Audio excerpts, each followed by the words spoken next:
This is Retail Voices, the podcast where leaders from the world of retail and outside of retail talk straight about what really works. Insight, innovation, and the human side of the industry all in one place. Hosted by Mark Lack. That's me. Let's dive in. Hi Vance, and welcome to Retail Voices. Thanks so much, Mark. I look forward to it. Great. So today we're talking about one of the most powerful yet most neglected parts of retail, customer experience as a competitive advantage.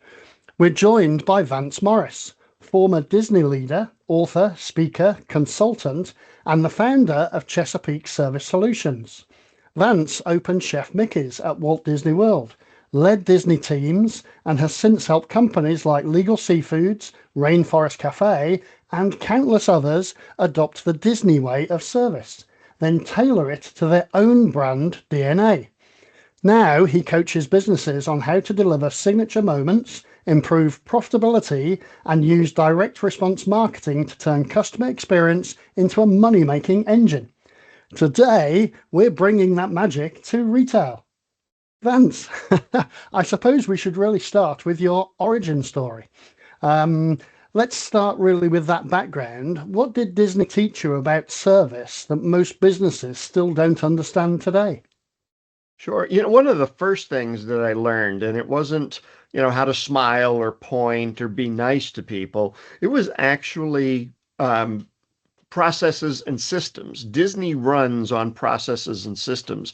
And I mean, when we were opening, I was on the opening team of the Yacht and Beach Club Resort in the early 90s. And my training manager took me into this big ballroom, and there are just stacks of binders everywhere. I mean, big 3-inch thick.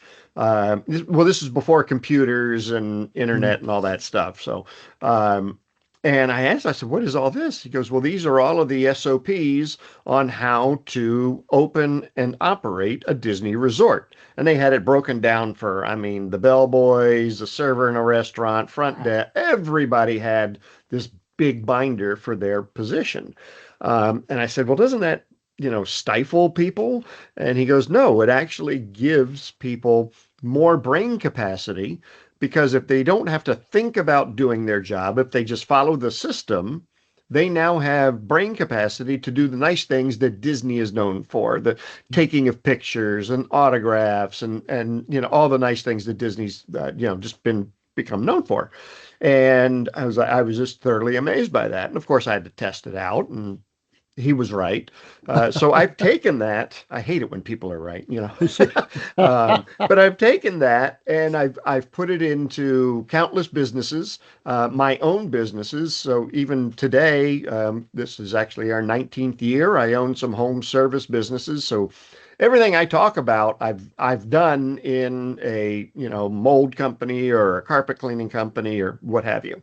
And so the systems give the employees freedom to do nice things. But if you're a business owner or an entrepreneur, those systems also give you freedom from having to be tied to the business.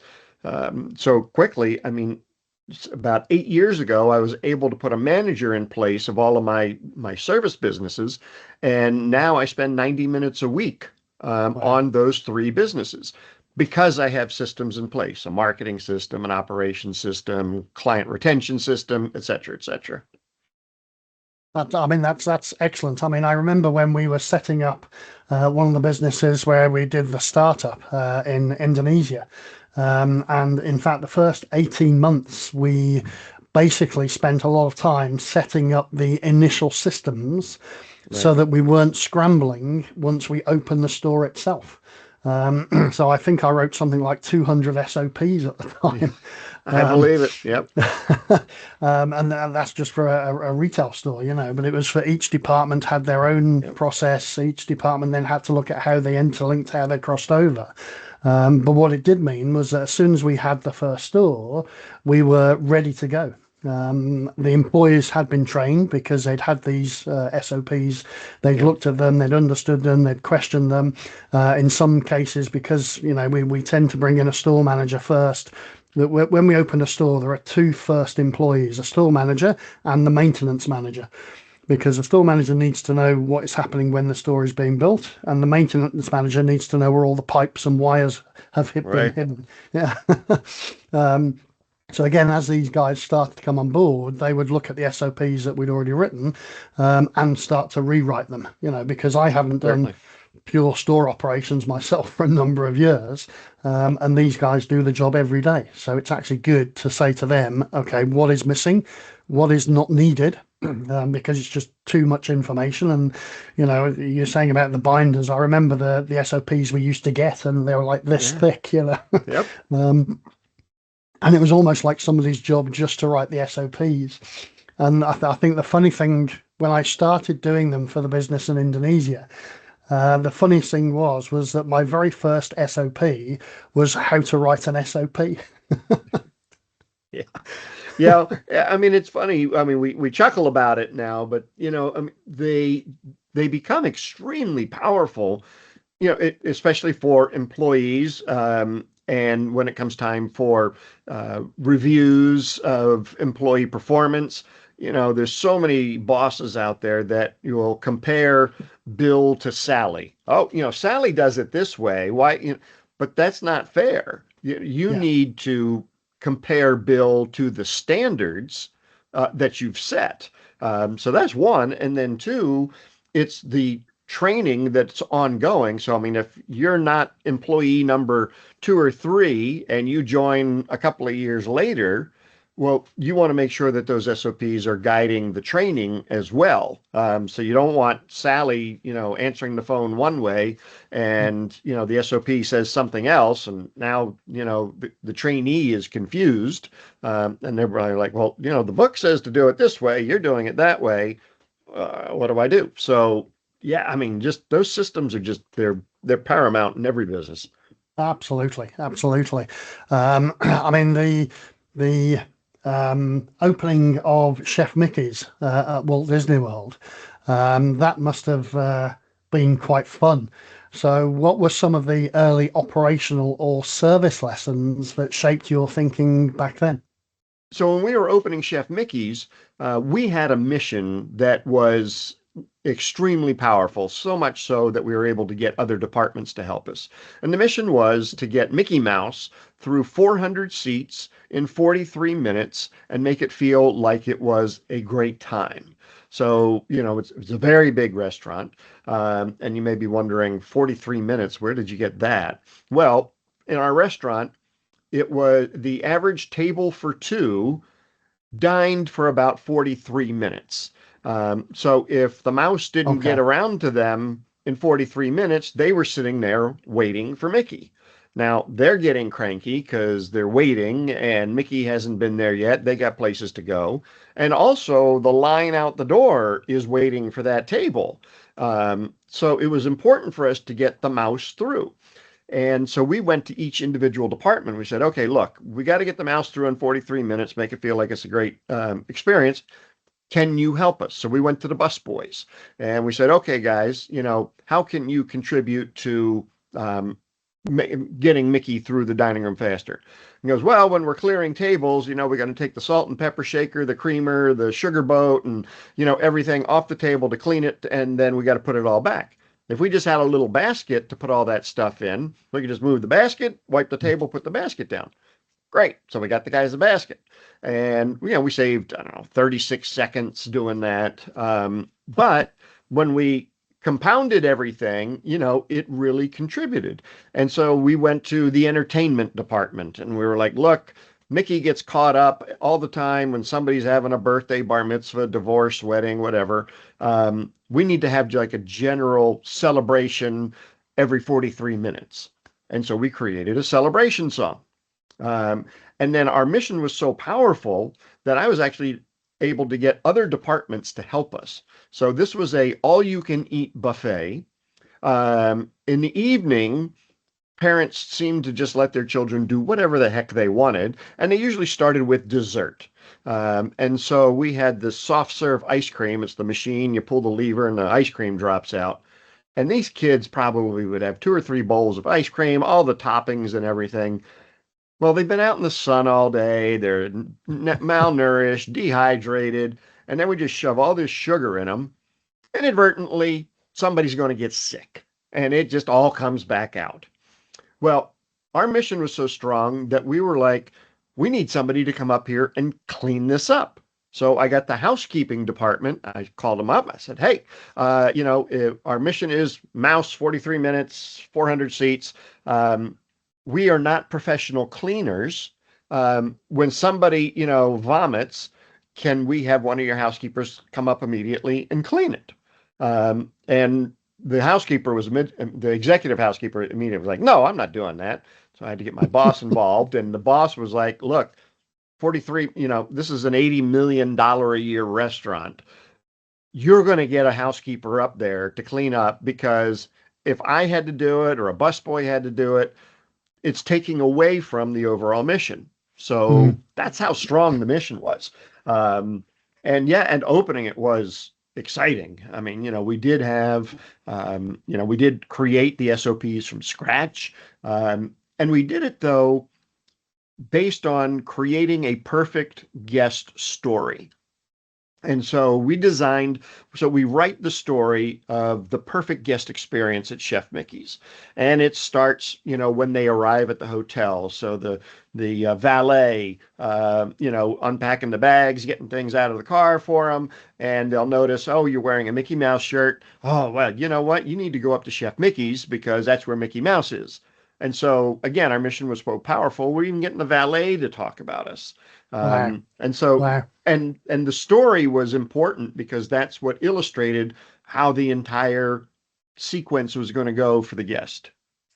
I mean, that's again, I mean, I've obviously seen this in action, just in terms of, when you are setting up a new business and when you are starting it up, it's how many of the other different departments can you actually get in and help them, and it's interesting, will help you. And it's interesting that you talked about the mission, and it sort of reminds me of the US in the sort of 60s and the mission to the moon, Right. and everybody was involved, and the guy that's sweeping the garbage away was asked what he's doing, and he said, I'm putting a man on the moon. Yep. And I think sometimes translating missions and visions to employees is more important than we as leaders think, because we create this vision and mission, and then a lot of them just end up being a poster on a wall, which Right. actually doesn't help the business. And what you really need to be able to do is then translate that down into every person's role. And I mean, when we created the vision, mission, and strategy, in the other business I started up in the Middle East, we actually went through and understood, even from a job description perspective of each person's job, how their job impacted vision, mission, Hmm. and what that meant to them. Because otherwise, Yeah. it becomes an abstract, and people just don't know how to what they are there for. Yeah. Especially from a customer service perspective. Yeah, it's funny. I work a lot in offices, financial advisors, attorneys, orthodontists, and I'll go in and I'll ask Marge at the front desk, and I'll say, "Hey, Marge, what's your mission here?" And they always do the this thing because they're trying to look around me at the poster that's right behind me that has the mission on it, but she doesn't know what it is because she's going to try and read it to me. And I'm like, so Disney has a mission statement, and this is Mm. not what I'm talking about. A mission statement to me is, I mean, I'm sure they've got it. It's in a gold leaf book somewhere in Mm. Burbank on a shelf. Nobody knows what it is. But the mission of Disney overall is to create happiness or to create memories. Any minimum wage employee can wrap their brain around, oh, I'm here to just make people happy. Great. Yes. Your job Yep. might be to clean the streets, but your mission is happiness. Yes. And so if your mission has to be simple, it can't be well, we're here today, in the forefront of the XYZ and oh my God, just give it a rest. Oh yes, I've seen a lot of those as well, um, Yeah. and they're just not simple enough to No, they're really not. understand. I mean, this is why when I've spoken to my teams over the years, I've developed the three simple things. We'll talk about that later, but it is about helping everybody understand what the business does in the smallest way possible. Mhm. Um, and making guests happy, making the clients happy. That's just amazing. And people do talk about the Disney way, and we've heard this a lot, the Disney way, but very few people can actually explain it. So, what actually makes Disney's service philosophy so effective and so consistent? Well, I think a lot of it is they are not micromanagers, but they what we call overmanage certain things that are important to the company, and it's going to be different for every company.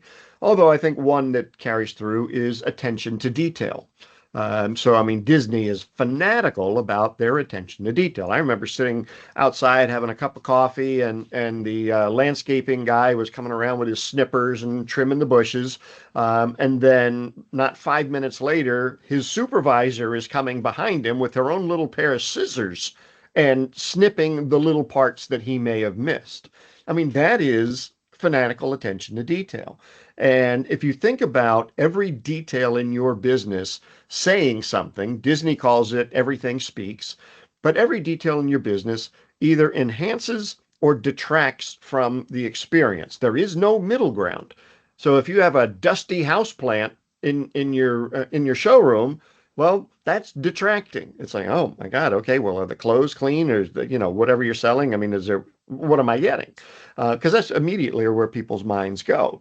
But if you walk in and things are organized and the lighting is appropriate and the music is appropriate and there's no dust or dirt, and you've got those are the attention to detail things that that Disney is known for.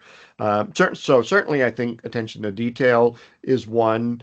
And then the other is Disney is a master at creating experiences out of the mundane.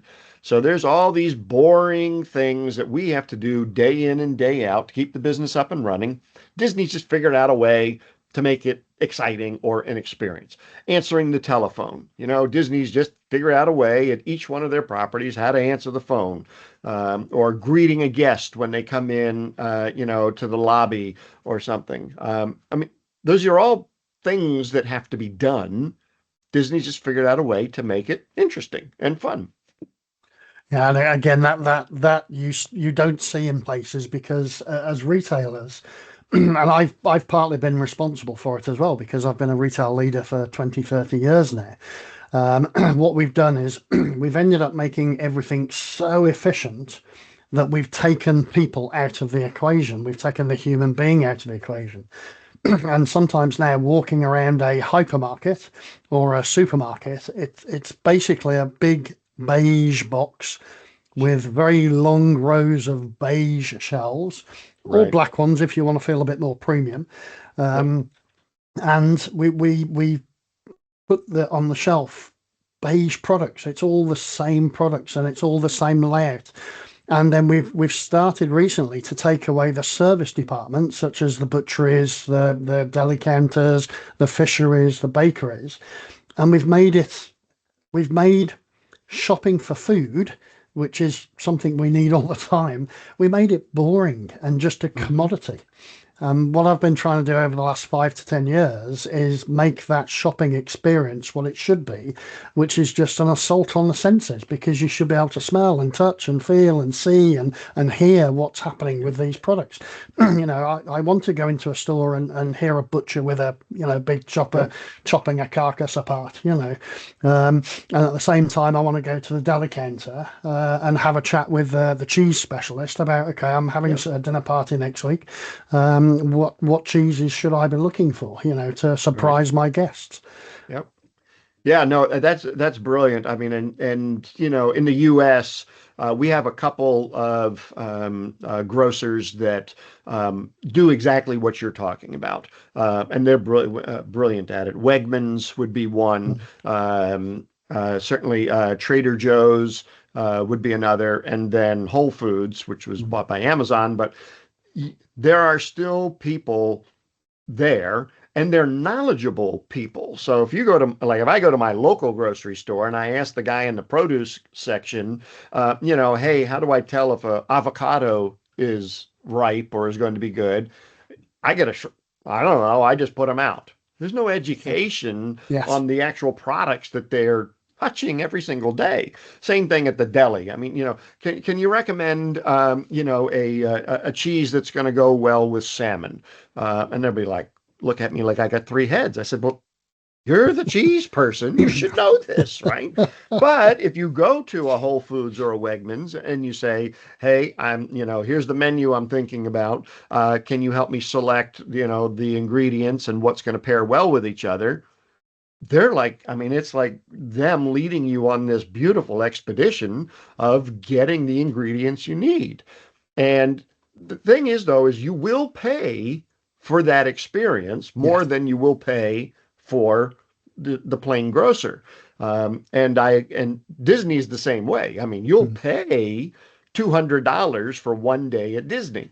If you have a local county fair that you might go to, you might spend $20. But the experiences are vastly different, and you know what you're getting. $20, it's going to be a bunch of ex-convicts that are running the rides. And they're rickety and old and they might fall down. And then you go to Disney and you know that the people are going to be friendly, the place is clean, the rides are safe, it's going to be an experience. So when you create experiences, you have what I call price elasticity. You can command a higher price based on those experiences that you're providing.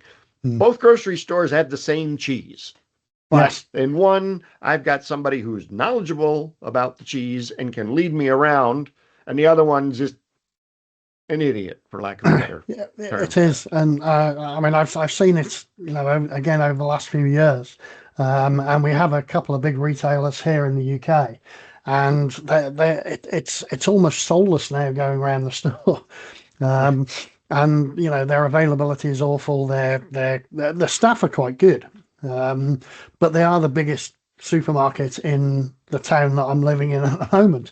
So it's really the only place to go unless I Right, have to get in my car and drive another 5 miles, right. which I Is really don't Sainsbury's want to do. still pretty good? Sainsbury's is still good. They do have that customer service angle. Right. And that's where they focus. But that again is why they can sometimes, operate at a slight premium to some of the other supermarkets. And we had this. We weren't a mass retailer in the GCC. We couldn't compete with the likes of Carrefour. But because of the experience and the service that we were offering, we could charge a little bit more for that. We had to charge a little bit more because we didn't have the same purchasing power as Carrefour. So Certainly. therefore our costs were also higher. Um, so that, some of these things you have to overcome, but a lot of things, when you do end up having to charge a more premium price, you can do it with service. Yes. Recently I was with Circle K in the GCC region, and again we had to look at what we could be to customers in the Middle East, what we could be. We can't be a small supermarket, mini mart, all that kind of thing. That wasn't possible. So what we actually found ourselves doing was looking at the four major things that we could do for customers, which was food for now, food to go, food for later, or emergency distress. And then we built our whole offering in the store around that, as well as our messaging to customers, because we Hmm. needed to tell them what we could do and what we were not. Right. Yeah, no, that's So, brilliant. And that's so important, telling people what you're not, yeah, because so many companies feel like they got to be everything to everybody. And then they end up being, as you said, bland, beige. They're nothing to everybody. There's yes. no distinguishing, attribute that makes you want to go, or know that, okay, well, that's not the place where I get this. I mean, I should go Yeah, I mean, telling who you are not for is a brilliant marketing move. yeah, I mean, I've gone into some stores, and the only reason I can tell which company it is because of some of the livery is blue compared to green. Hmm. And that's all I could see as a difference. So therefore, it Right. wasn't exciting me. And we all like food, yeah. So Yeah. make people excited about food. I mean, how do you make a can of beans exciting? Right. That's what you have to do. And I said earlier that when we were doing the startup, we were looking at the sort of things we could do, and certainly at the time, and we never did when I ended up selling the business. We never had Disney's resources. Um, so how do you translate Disney level experience into achievable, realistic actions for Sure. everyday retail stores? Sure. Well, I think I have a great example, I think, that will illustrate this, that you don't have to spend a lot. You don't even have to spend any money to create an experience for your customers. So as I mentioned, I own a home service business. One of them is a cleaning business. And one of the boring, mundane things we have to do is get in the front door. If we can't get in the front door, we can't do our service. So we have scripted the entire process of getting in the front door. And as I'm telling this, think just think of how many things that I had to purchase to do this, and it's almost nothing. So it's just how we approach it. So we park in the street. We don't park in the driveway. God forbid I've got an oil leak. Now I got something Mhm. else I got to clean up. Yeah. The technician gets out and he's in a clean, crisp uniform because he carries extra uniforms with him in case he gets dirty on the job beforehand. He gets his mat, he gets a little gift, and he walks up to the front door. He lays down his mat, and then he knocks on the door. We don't ring the bell because friends knock, salespeople ring the bell. We take a couple of steps back, and Mrs. McGillicuddy will answer the door, and we say, "Hi, my name's Josh. I'm here to create your healthy home. May I come in?" We don't just barge in. And so when she invites us in, we do an exaggeration of wiping our feet on the little mat. Mhm. Then we put little booties on our shoes. And as we're entering the home, we present Mrs. McGillicuddy with a gift. Now, when was the last time you had somebody servicing your home give you a gift? An Yeah. electrician, a plumber, anybody? Probably not. Um, so that gift does a couple of things. One, it helps us stand out and creates word of mouth marketing because people will say, "Oh my God, you'll never guess what happened when the carpet cleaner came over today. They gave me a gift." And you just don't hear that. The other thing is that it starts a process called reciprocity. I give something to you, you feel compelled to give something back to me. So this gift is a little $5. It's a custom blue box. It's got a bottle of our spot remover, a little bag of cookies, and a note from me saying thank you for allowing us into your home. It took me longer to explain it than the actual process takes, but that's providing an experience of just getting into the home. And we do other things, Mhm. all around. That's just one. It cost me nothing. I mean, I've got to supply uniforms. We got to supply a vehicle. We've always had the little mats. The booties cost us pennies. And then the gift is the most expensive thing at less than $5. Um, when we implemented the gift, we saw an increase in our mid-tier package of about 26% Wow. or 65 to 70,000 additional dollars in sales every year because of the gift.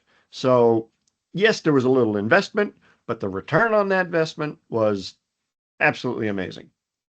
And I think sometimes people forget that it's the small things that can make a difference to the customer experience.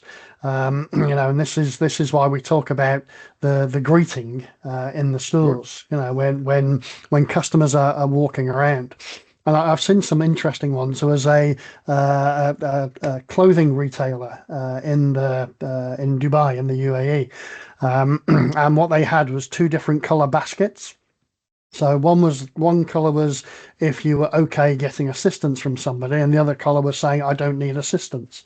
Oh, that's Now brilliant. that's one way of doing it, which is great Yeah. because you go into some of the electrical retailers in the GCC, and a lot of their employees are commission based, so they need to find a way to get their sticker on the TV or the electrical item Yep. that you're purchasing, so they get the commission, which again is not a good way of doing it because it feels like you're being bombarded with all of these Sure. people asking if they can help you.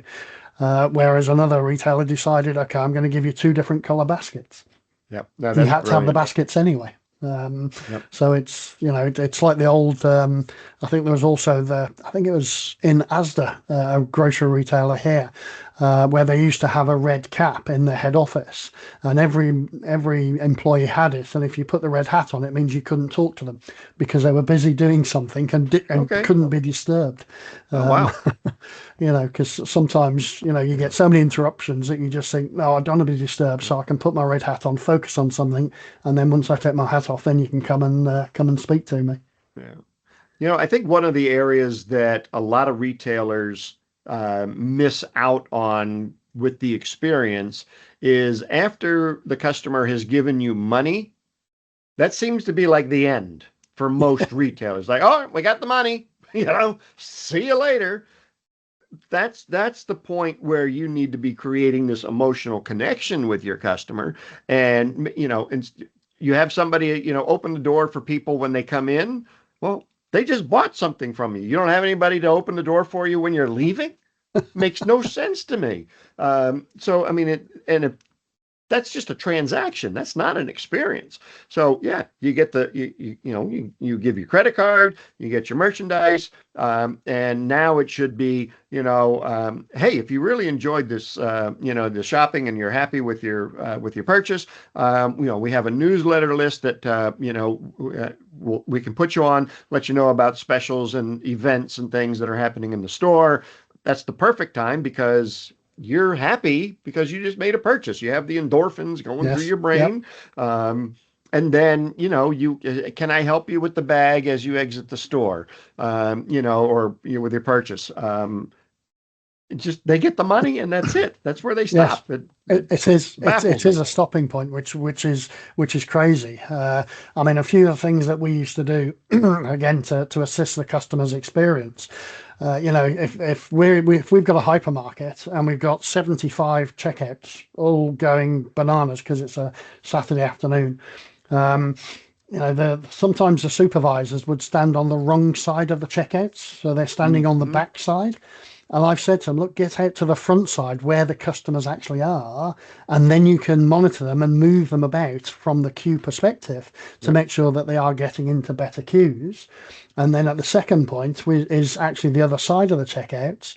You see a customer coming with a massive trolley of goods and they're loading it onto the belt, and the checkout operator starts scanning all their items, but they've still got stuff in their trolley. So where do they put this stuff? So have two or three trolleys, empty trolleys, waiting the other side of the Right. checkout. So immediately you can actually give them those to actually start filling the trolley up again. Otherwise, everything's just going to back up on the belt. Yep. Yeah. No, that's And brilliant. it's simple things like that then just assist and help. Yep. I We mean, also it's made the we also made the checkout supervisors and the department heads for checkouts. We made them responsible for the car park and the trolleys sure. because they could mostly see out of the windows. So they could actually see what was happening. And when the trolley pens were empty, they needed to get somebody out there quickly to bring people in, to bring the trolleys back in from the pens, to make sure that new customers coming in had enough trolleys to actually use Right. rather than being stuck all over the car park. The checkout supervisor could also see the weather.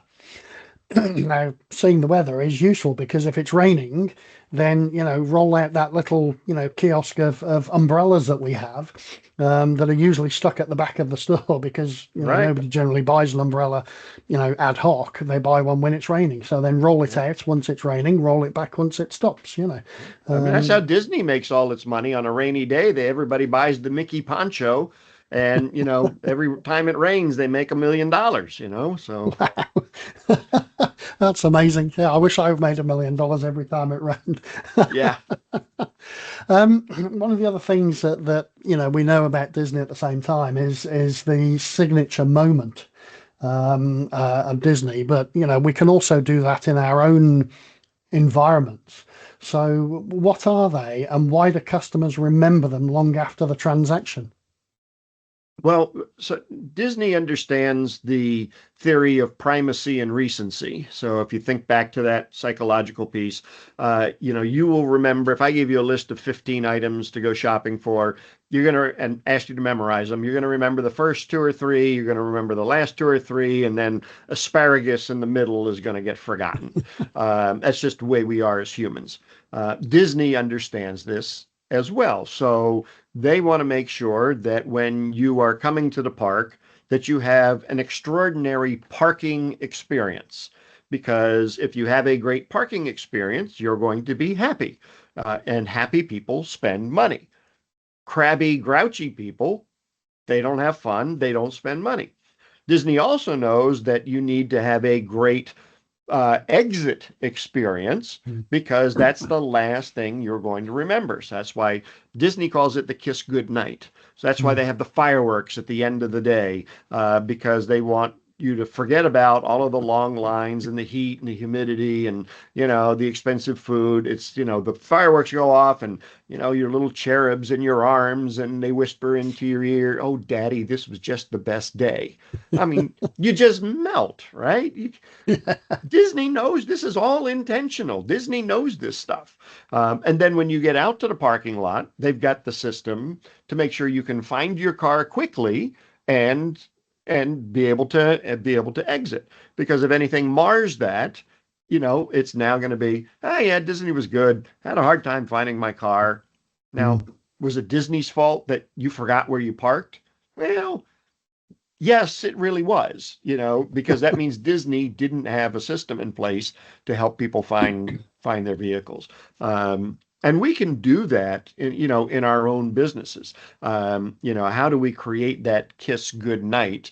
Is it a little bonus coupon for a return visit? Is it excuse me, a little surprise, in the bag when they're checking out?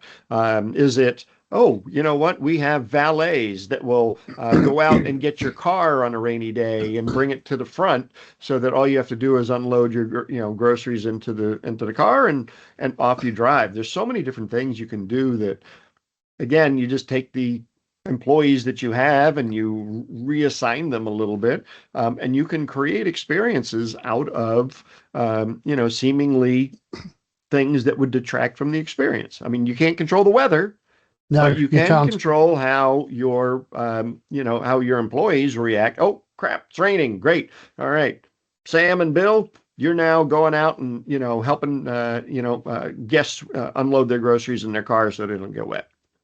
Absolutely. I mean, I remember an experience recently. So I went to a hotel in York, a very nice hotel, and the car was valet parked. And then as we were leaving, we were probably about a mile out from the hotel. And that's when we noticed there was a wooden scent block in the car and a wee tin of mints for the journey. Now they didn't make any show of showing us that they'd put them in there, Yep. and we didn't see it until 5 or 10 minutes afterwards.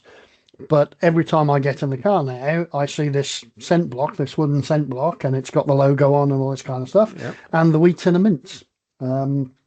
So they've not only given me a nice experience 5 minutes after I've left, but actually now every time I get back into the car, they're giving me that reminder experience. Yep. And we do a lot, for customer retention. And I think that's something that so many businesses just take for granted, that, "Hey, we did a good job. People should remember us." And Yes. that is so far from the truth. I mean, if it's your job as the business owner to remind customers you exist, not the other way around. And so doing things that will surprise and delight them will be, just solidify that retention. One of the things we do in our cleaning businesses is every month we take our top 5 customers and we mail them a cake in the mail. Wow. So I live in Maryland, it's on the East Coast, and Maryland actually has a state cake. Who knew this, right? It's called the Smith Island cake. And so I just and the Smith Island is all of like 30 minutes from me. So I call up Smith Island Cake Company and say, "Okay, I need 5 cakes to go out. Here's the addresses." What company do you know mails a cake, as a gift for saying thank you? And then again, you become tellable and referable and word of mouth. "Oh my God, you never guess. The carpet cleaner sent me a cake in the mail." I mean, you just don't hear these things. And so when you do, you're like, "Oh God, who was that? Give me his number." This again was the idea. We set up our customer engagement program on an app, loyalty based, points based, collect points, but it was also a customer assistant, a shopping assistant. Right. And there were many things inside it. But one of the things we did is we followed the Tesco way of rewarding customers, which was rewarding every quarter. So you collect points for the whole quarter. We would remind customers a couple of weeks before if they were flagging behind the minimum levels. But when we actually paid out, it was never a voucher, it was a thank you. Now Sure. they'd done the shopping, so actually, by rights, it was theirs. But because we labelled it as a thank you rather than as a voucher, the other thing we said to people, because a lot of customers would say to us, "Yeah, but I want to collect the points and spend the money when I want to spend the money." I said, and again, we explained it by saying, "That's okay. What we'd like you to do is rather than have a pound off 1 week, we'd rather have you £20 so you can actually use it for something substantial." Rather than Right. just taking a pound off your current groceries, because you wouldn't see that. It Yep. wouldn't give you any real benefit. But all of a sudden, if you're already spending £100 and you get £20 off, that's a 20% discount off your groceries, which is Yep. what you're going to remember rather than just taking a pound off every week. Yep. 100%. Yeah. You have to be memorable when you're doing things. And you're right. I mean, the 1 pound off, I mean, it's nice, but you're right. Nobody's going to remember that. Oh, I saved a whole pound on my, but if they do, if they get 20, that's something to talk about. Yes, it's that 20% off that makes a difference, or 30%, or even, if they're big shoppers, then they could have £150 and they end up buying something more substantial, like a new radio for their kitchen, and all of a sudden Sure. that radio that sits in their kitchen all the time, they will remember that it came from that particular business because that Yep. business gave them £150 worth of thank you Yep. money. So, I mean, they're also, I've seen them. I've seen a lot of them because I travel around retail a lot and see exactly what is happening within the process of different retailers. And I go there sometimes to poach ideas because why make something yourself if something's already out there and working. You might need a few adaptations to your local market, but still with pride. What are the common customer experience mistakes you see, especially in retail, and why do you think we fall into these traps? Well, I think one big one, especially with the oncoming AI stuff, one is that they abdicate answering the telephone or greetings to a machine. And I am a firm believer that authenticity is the new currency within every business, retail especially. If especially if you're a small business, answer the phone live. Don't have a machine do it. Don't have AI do it. And if you do have AI do it, well, your first option should be to get to a real human, Yes, yes, because there's nothing worse than having to wait until option 19. That's when you get to speak to somebody. That's not a good way to do business. I mean, in my companies, I mean, our competitive advantage is we answer the phone live. I mean, as a real person answering the phone live, and that sets the stage for everything else, really. Um, and I think that the other mistake is not pricing for profit or not pricing for the experience that you are delivering. And so when we do a price increase, what we do is we take 50% of that price increase gets reinvested into the customer experience so that we can do more and different things for them. The other 50% goes to the bottom line. yep, So that it's now, and we're not talking massive, but every year we're doing 3 or 4, 5%, sometimes 10% select items. Sometimes it's across the board. And if your pricing is not keeping up with inflation, you're already behind the game. But think about it. Okay, we're going to raise prices by X. What can we do for the customer with 50% of X? Can we put a greeter, by the umbrellas saying, hey, you should, it's raining out, $10 umbrella, so I think between pricing and relying on computers or AI or some other kind of mechanism, um, and and I think self-checkout. I don't know about in the UK, but I mean in the US, self-checkout is just it's like all the rage, and I just want to kill somebody because, one, it never fails. There is some 90-year-old woman with a coupon for 15 cents off, and the coupon doesn't work.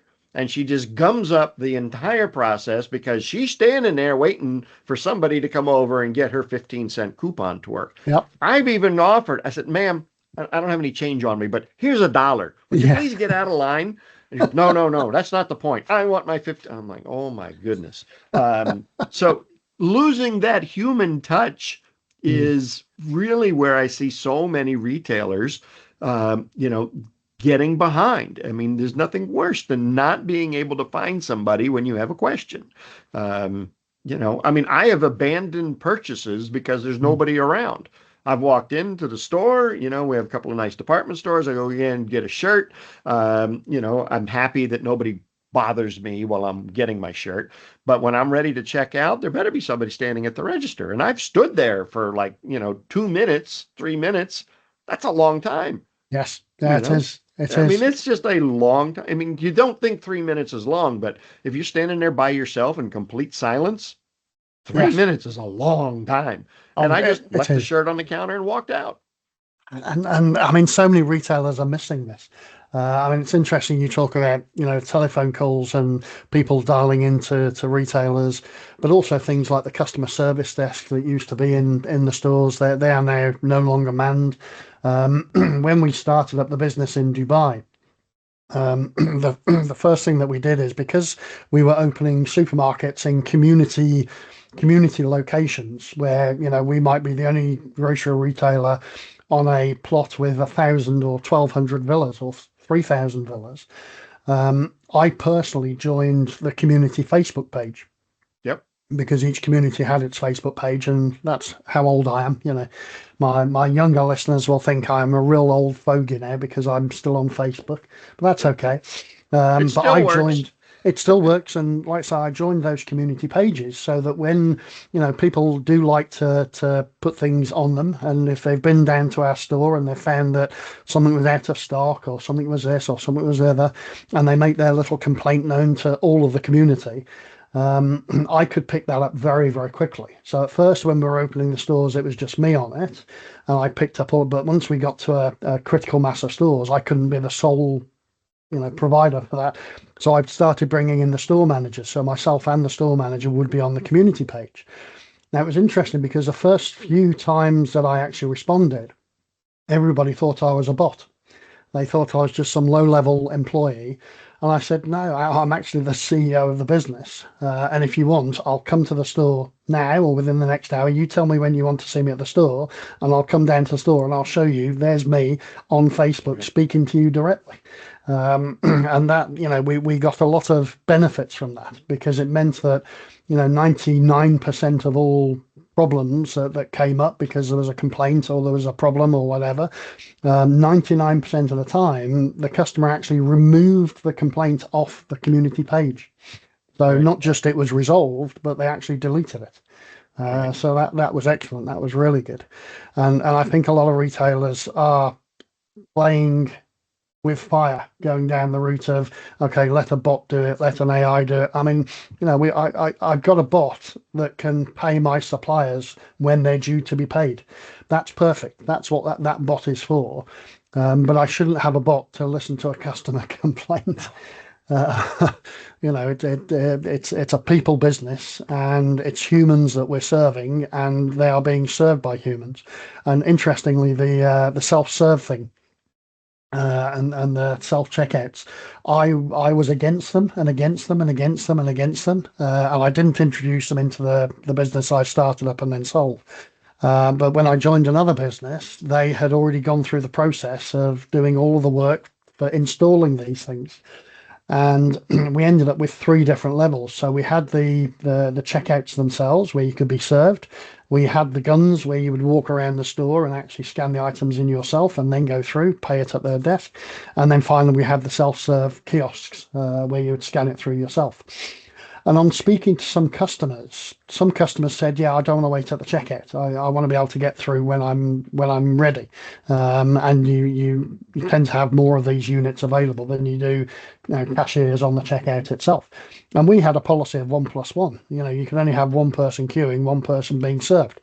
But in the Middle East, people don't want to wait.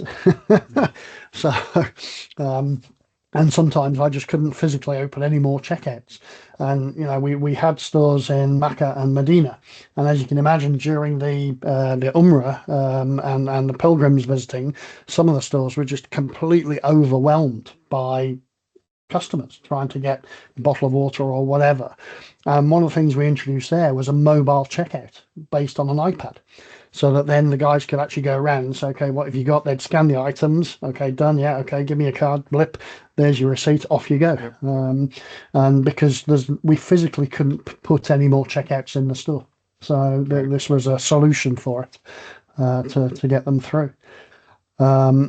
This again, I suppose, is talking about the employees themselves.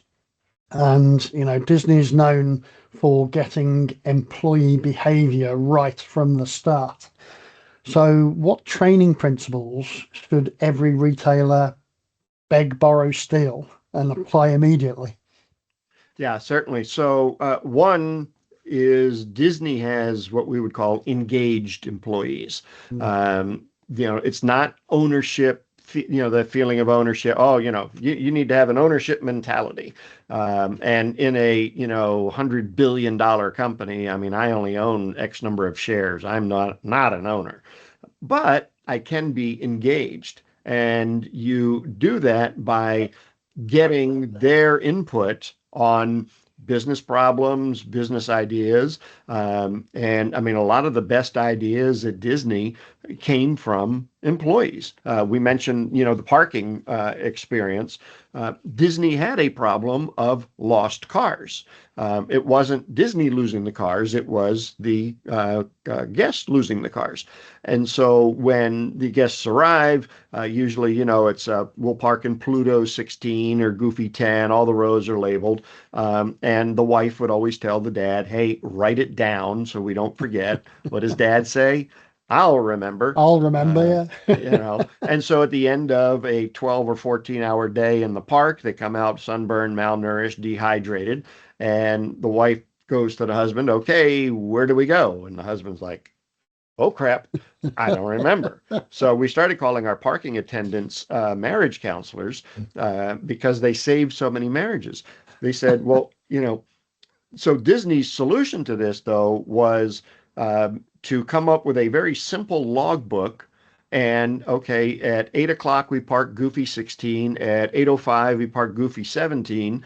And so if the guest could at least remember about what time they got, they can take this ocean of 50,000 cars and narrow it down to a row or two. And so that was a employee came up with that solution. The other thing for engaged employees is most businesses will tell you what to do and how to do it, but they forget the most important part, which is why do we do it that way? So Disney runs on those three words: what, how, and why. And when you explain the why, people now feel like, oh, no, that makes sense. Why do we answer the phone this way?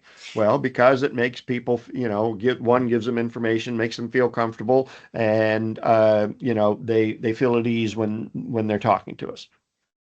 Great. That's why, it's not because, I'm the boss and I said to do it. It's I understand why we do something the way we do it, and that helps the mission.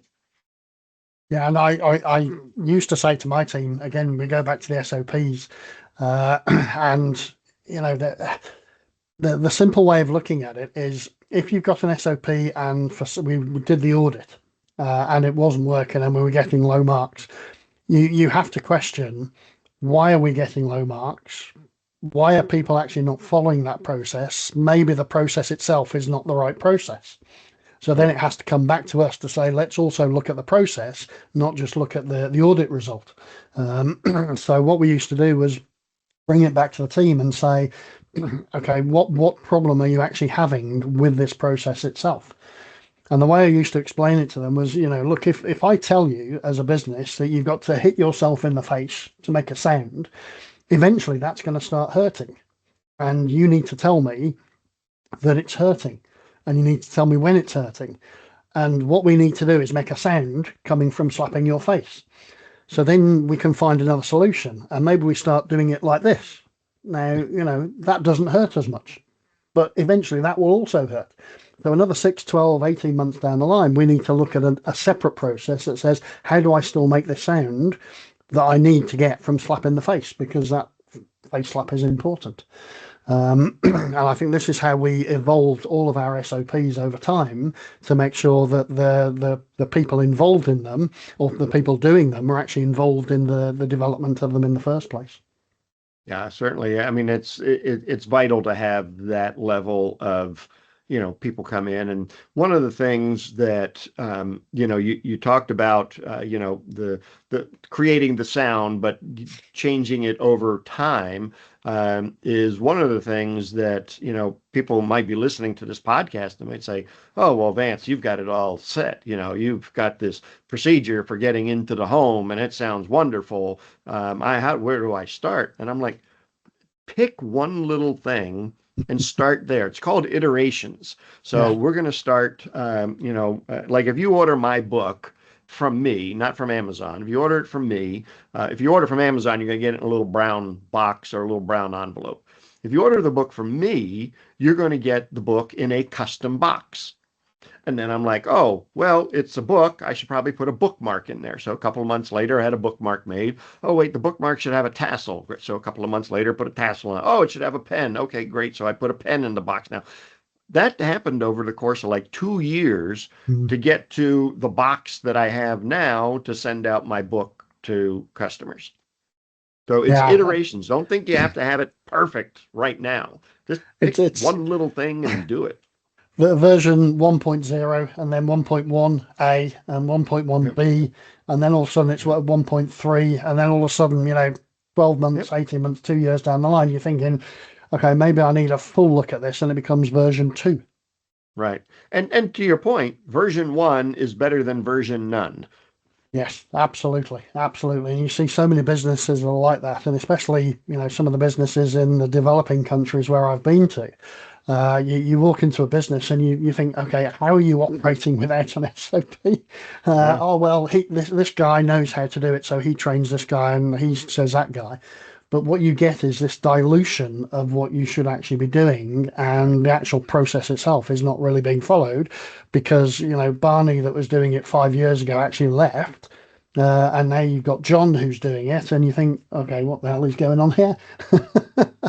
It's so far away from the original process. Now, it's okay to be so far away from the original process as long as you've got the steps that happened in between that to get it from process A to process B, which people don't think about. I suppose the other thing we also need to think about is the future, and we talked a little bit about it with AI and all of these other things that are coming. I use AI. I mean, it's a good tool, but we've got expectations are rising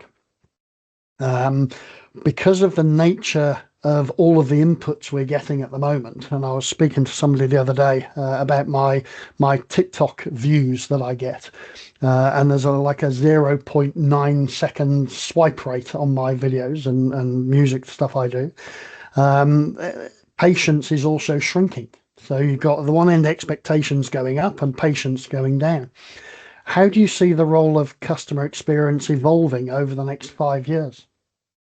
Well, I think the companies that have and maintain the human connection are the ones that are going to have the competitive advantage. Yes, AI should be used to help them in their job so they can have, they can respond quicker, respond more thoroughly, have different resources literally at their fingertips. I think that's going to be the best use of AI. But if one use of it, like right now, there's a restaurant company here in the States called Burger King. You might have them Yes. over Yeah. there. They've come out with an AI chat bot called Patty, and Patty is not for the customers, but Patty is in your ear as an employee, and it's measuring whether you are cheerful enough or using words like please and thank you and my pleasure. And we'll tell you. Now, to me, that is just wrong in so many Yeah. levels. Yeah. Uh, Yeah. that's a culture problem more so than it is, I would just rip that thing off my head. And culture is, again, that's the strong bond for your company. If you have a culture of service, not servitude, but a culture of service, Mm. then you are going to last millennia, as opposed to a culture of, just give me your money and get out. Real quickly, if you go to McDonald's and you go to the drive-through and you've got that squawk box that you have to talk to somebody through that you can never understand what they're saying and you hope they understood your order, and they barely grunt at you at McDonald's. Mm. Yeah. Yeah. But if you go to we have Chick-fil-A, which is the Hmm. chicken sandwich place. There's no squawk box. There's actually a human standing out there waiting for you in your car to drive up, and they can So much have a better. conversation with you. They Yeah. eliminated the problem completely. So Chick-fil-A's culture, as far as a culture of service, is a heck of a lot more robust than McDonald's. And if you think, oh my God, well, I can't afford to put a person out on the street. Well, think about this. Your average McDonald's does $4.5 million a year. Your average Chick-fil-A is doing more than $7 million a Mm. year. They can afford because and they're closed one day a week. I mean, McDonald's is 7 days a week, 24 hours a day. Chick-fil-A is 6 days and maybe 12 hours a day. So, yeah, I mean, just going forward, you have to have a strong culture. Yeah, and I mean, we say it quite a lot, culture eats strategy for breakfast, Yep. and having that right culture of service. And this is, again, something I talk to my teams about. We're not here to be a servant to the customers, but we are here to serve them. So Yep. therefore, what does that mean? And it doesn't just mean, a funny grin, Yep. and a hello, this and the other. It actually means being invested in the customer themselves and trying to help 100%. them find what they're looking for. Now, Yep. sometimes they don't want our help. Fine, not a problem. That's great. I can go and actually serve somebody who does need my help. And that's what they need to look at. So even myself, when, I used to visit the stores, and it'd be typical. At first I would go around the stores and people would notice the suits were in, because obviously, the big guys are in, they're in their suits and everybody's walking around, like a big, group of people behind them. Yeah. Um, Bunch of and you'd muckety walk around the mucks. store. Yeah, exactly. So, I mean, the last two businesses I've worked for, I've not worn a suit to the stores. I've actually worn an employee uniform. And then I don't want this parade of people behind me. I want to go maybe with the area manager, definitely with the store manager, and then the department head. And that's it. That's the maximum.